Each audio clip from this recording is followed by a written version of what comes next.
Hi అండి. అందరికీ నమస్కారం. Welcome to my channel. ఈ వీడియోలో ప్రభుత్వ పెన్షనర్లందరికీ పెన్షన్ సవరణ చట్టంపై ఇప్పుడే అందిన వార్త. పూర్తి వివరాలు వీడియోలో తెలుసుకుందాము. వీడియోని ఎక్కడే కానీ స్కిప్ చేయకుండా ఎండ్ వరకు చూసేయండి. అప్పుడే ఇన్ఫర్మేషన్ పూర్తిగా అర్థమవుతుంది.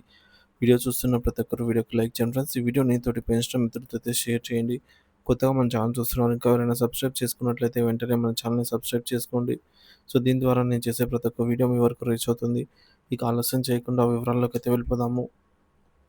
ఫ్రెండ్స్, ఇక విషయానికొచ్చినట్లయితే ఇటీవల కేంద్ర ప్రభుత్వం పెన్షన్ చట్టంలోని కీలక మార్పులు చేస్తూ పార్లమెంటు ఆమోదంతో ఒక నూతన సవరణ చట్టాన్ని అమల్లోకి తెచ్చింది.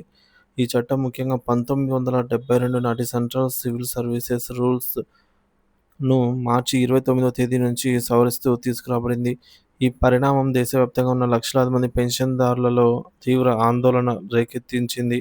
ఈ నూతన చట్టం తమ హక్కులను కాలరాస్తోందని, భవిష్యత్తును అంధకారంలోకి నెడుతోందనైతే వారు ఆవేదన వ్యక్తం చేస్తున్నారు. మరి ఈ రాక్షస పూరితమైనటువంటి చట్టాన్ని ఎలా ఎదుర్కోవాలి? భవిష్యత్ కార్యాచరణ ఎలా ఉండాలి? అనే అంశంపై చర్చించేందుకు మే 2వ తేదీన కేంద్ర ప్రభుత్వ పెన్షన్‌దారుల సంఘాలు, భారత pensioners Samaj (BPS), national coordination committee of pensioners association (ఎన్సీసీపీఏ) వంటి ప్రముఖ సంఘాలతో పాటుగా ఇతర అనుబంధ సంఘాలు ఒక అత్యవసర సమావేశాన్ని నిర్వహించాయి. ఈ సమావేశంలో తీసుకున్న కీలక నిర్ణయాలు, భవిష్యత్ కార్యాచరణ ప్రణాళిక మరియు ఈ చట్టం వెనుక ఉన్నటువంటి ఉద్దేశాలపై మనం తెలుసుకుందాము. సో, నూతన పెన్షన్ చట్టం సవరణ, అలాగే పెన్షన్‌దారులపై ప్రభావము. కేంద్ర ప్రభుత్వం ప్రవేశపెట్టిన ఈ నూతన సవరణలు పెన్షన్‌దారుల హక్కులను గణనీయంగా తగ్గిస్తాయని, ముఖ్యంగా పెన్షన్ సవరణ విషయంలో ప్రభుత్వానికి అపరిమితమైన అధికారాలు కట్టబెడతాయని సంఘాలు ఆరోపిస్తున్నాయి. డీఎస్ నకారా కేసులో సుప్రీంకోర్టు ఇచ్చిన చారిత్రాత్మక తీర్పు, పెన్షన్ అనేది దయాభిక్ష కాదు, అది ఉద్యోగి ఆర్జించినటువంటి హక్కు, వాయిదా వేసిన వేతనం అన్న స్ఫూర్తికి ఈ నూతన చట్టం విఘాతం కల్పిస్తుందనైతే వారు వాదిస్తున్నారు. ఇది పెన్షన్‌దారుల ఆర్థిక భద్రతకు, ఆత్మగౌరవానికి తీవ్ర విఘాతం కలిగిస్తుందని ఆందోళన వ్యక్తం చేస్తున్నారు. పెన్షన్‌దారుల సంఘాల సంయుక్త సమావేశం కీలక నిర్ణయాలు. మే 2వ తేదీన జరిగిన సమావేశాల్లో పెన్షన్‌దారుల సంఘాలు నాయకులు పలు కీలక అంశాలపై విస్తృతంగా చర్చించి కొన్ని ముఖ్యమైన నిర్ణయాలు తీసుకున్నారు. ఇందులో ద్విముఖ పోరాటం, ఆందోళనలు మరియు న్యాయ పోరాటం. కేవలం ఆందోళన కార్యక్రమంతోనే సరిపెట్టకుండా ఈ నూతన చట్టాన్ని న్యాయస్థానాలలో సవాలు చేయాలి అని ఏకాభిప్రాయానికి వచ్చారు. ఈ చట్టం వల్ల పెన్షన్‌దారులకు తీవ్ర నష్టం వాటిల్లుతుందని, దీన్ని అడ్డుకోవడానికి న్యాయ పోరాటం అనివార్యమని నిర్ధారించారు. రెండవది దేశవ్యాప్త ఆందోళనలకు కార్యాచరణ ప్రణాళిక. 1972 నాటి పెన్షన్ రూల్స్‌లో చేసిన మార్పులను తీవ్రంగా వ్యతిరేకిస్తూ ఒక స్పష్టమైన కార్యాచరణ ప్రణాళిక రూపొందించాలని నిర్ణయించారు. ఇందులో భాగంగా దేశవ్యాప్తంగా అన్ని జిల్లా కేంద్రాల్లో ధర్నాలు, నిరసన ప్రదర్శనలు, అలాగే సభలు, సమావేశాలు నిర్వహించి ప్రభుత్వానికి తమ నిరసనను బలంగా తెలియజేయాలనైతే తీర్మానించారు. మూడోది సుప్రీంకోర్టును ఆశ్రయించడము. న్యాయ పోరాటంలో భాగంగా అంతిమంగా దేశ అత్యున్నత న్యాయస్థానమైనటువంటి సుప్రీంకోర్టును ఆశ్రయించడం తప్పదని నాయకులు భావించారు. ఈ చట్టం రాజ్యాంగబద్ధతను, ప్రాథమిక హక్కుల ఉల్లంఘనను సుప్రీంకోర్టు దృష్టికి తీసుకెళ్లాలనైతే నిర్ణయించారు.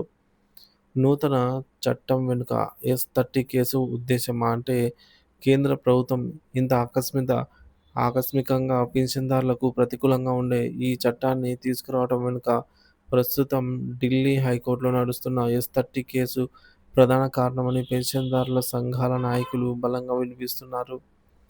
సో, ఎస్-30 కేసు పూర్వాపరాలు చూసుకున్నట్లయితే ఈ కేసు రిటైర్డ్ ఐఏఎస్, ఐపీఎస్ మరియు ఇతర అఖిల భారత సర్వీసుల ఐఎఫ్ఎస్ లాంటి ఆహ్, ఈ యొక్క అధికారులకు సంబంధించిందనమాట.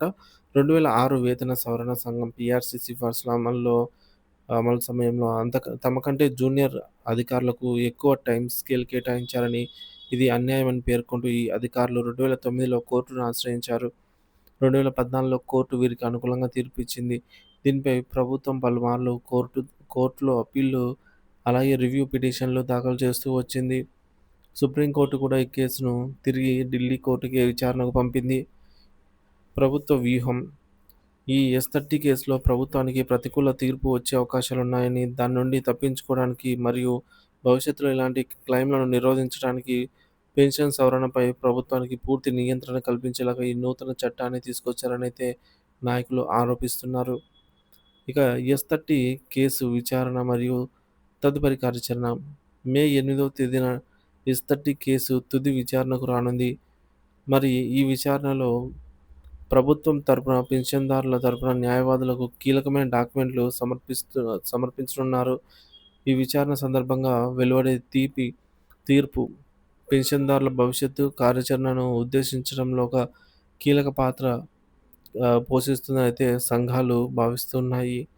ఎస్-30 కేసులో అనుకూల తీర్పు వస్తే నూతన చట్టాన్ని సవాలు చేయడానికి మరింత బలం చేకూరుతుందనైతే తీవ్ర ప్రతికూల తీర్పు వస్తే పోరాటానికి తమ వంతు మరింత తీవ్రతరం చేయాల్సి ఉంటుందనైతే నాయకులు అభిప్రాయపడ్డారు. ఆందోళన కార్యక్రమాల నిర్వహణలో సవాళ్లు. దేశవ్యాప్తంగా ఆందోళన కార్యక్రమాలను నిర్వహించాలని నిర్ణయించినప్పటికీ కొన్ని ఆచరణాత్మక సవాళ్లను కూడా నాయకులు గుర్తించారు. అవేంటో ఇప్పుడు చూద్దాము. ప్రస్తుతం అంతర్జాతీయ లేదా దేశీయ పరిస్థితులు, కొన్ని ఊహించని పరిణామాలు, ఉదాహరణకు ఏవైనా అంతర్జాతీయ ఉద్రిక్తతలు లేదా దేశంలో నెలకొన్న ప్రత్యేక పరిస్థితులు భారీ ఎత్తున ఆందోళనలు చేయడానికి ప్రతిబంధంగా అయితే మారవచ్చనే ఆలోచన అయితే ఉంది. న్యాయ పోరాటానికి ఆర్థిక వనరుల సమీకరణ. సుప్రీంకోర్టులో కేసును సమర్థవంతంగా వాదించడానికి అనుభవజ్ఞుడైన, సమర్థవంతుడైన న్యాయవాది నియమించుకోవాల్సి ఉంటుంది. ఇందుకు కనీసం ఈ విధంగా మనకు 50 లక్షల వరకు కూడా ఖర్చయ్యే అవకాశం ఉందని, గరిష్టంగా ఎంత అవుతుందో చెప్పలేమని అంచనా వేశారు. ఈ భారీ మొత్తాన్ని పెన్షన్దారుల నుంచి విరాళాల రూపంలో సేకరించి ఒక పెద్ద సవాలు ఈ విధంగా సేకరించడమే ఒక పెద్ద సవాలవుతుంది. కాబట్టి ఇక కొంతమంది సభ్యులు 8వ వేతన సంఘం టర్మ్స్ ఆఫ్ రిఫరెన్స్‌లో పెన్షన్ సవరణ అంశాన్ని చేరిస్తే సరిపోతుందని, పీఆర్సీ సిఫార్సుల మేరకు ప్రభుత్వం అమలు చేస్తుందని అభిప్రాయపడ్డారు. అయితే ఈ వాదన మెజారిటీ సభ్యులు వ్యతిరేకించారు. వ్యతిరేకత గల కారణాలేంటో చూసుకున్నట్లయితే, టర్మ్స్ ఆఫ్ రిఫరెన్స్‌లో చేర్చినంత మాత్రాన ప్రభుత్వం వాటిని ఆమోదిస్తూ ఉందన్న గ్యారంటీ లేదని, గత అనుభవాలు కూడా ఇదే విషయాన్ని స్పష్టం చేస్తున్నాయని వారు వాదించారు. సో, న్యాయాధికారం మొత్తం మన చేతిలోనే ఉంది. మా ఇష్టం ప్రకారం అమలు చేస్తాము అని సుప్రీంకోర్టు స్పష్టం చేసిన తర్వాత పీఆర్సీ చైర్మన్ ఇచ్చినటువంటి సిఫార్సులకు విలువ ఉందని, కాబట్టి అది ప్రయోజనకరంగా ఉండాలని అయితే ఎక్కువ మంది అభిప్రాయపడ్డారు. భవిష్యత్ దిశ. కేంద్ర ప్రభుత్వం తెచ్చిన నూతన పెన్షన్ సవరణ చట్టం పెన్షన్దారుల హక్కులపై తీవ్రమైన దాడిగా పరిగణించబడుతోంది. దీనిని ఎదుర్కోవడానికి పెన్షన్దారుల సంఘాలు ఆందోళనలు, న్యాయ పోరాటాలతో కూడినటువంటి ద్విముఖ వ్యూహాన్ని అనుసరించాలని అయితే నిర్ణయించాయి. ఎస్-30 కేసు తీర్పు ఈ పోరాటంలో ఒక కీలకమైన మైలురాయి కానుంది. ఆర్థిక వనరుల సమీకరణ, ప్రస్తుత పరిస్థితుల్లో ఆందోళన నిర్వహణ వంటి సవాళ్లు ఉన్నప్పటికీ, తమ హక్కుల పరిరక్షణ కోసం సంఘటితంగా పోరాడాలనే దృఢ సంకల్పంతో పెన్షన్దారులున్నారు. ఈ పోరాటం ఎంతవరకు ఫలిస్తుందో, ప్రభుత్వం పెన్షన్దారుల ఆందోళనను పరిగణలోకి తీసుకుంటుందో లేదో అనేది కాలమే నిర్ణయించాల్సి ఉంటుంది.